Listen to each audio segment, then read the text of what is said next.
воскресенье первом том чудесном соберется Господа народ. Малые и великие все воскреснут после долгих странствий и невзгод.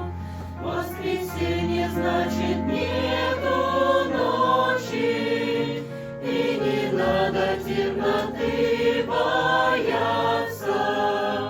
Это мир, где все прекрасно очень, и всегда мы будем удивляться.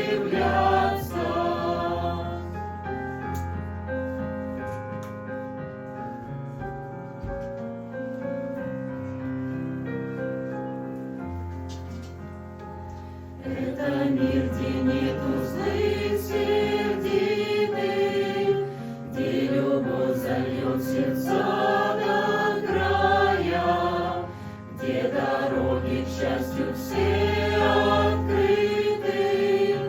Воскресенье, как я понимаю,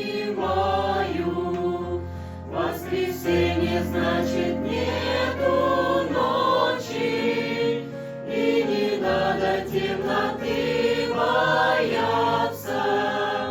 Это мир, где все прекрасно очень, где всегда мы будем удивляться.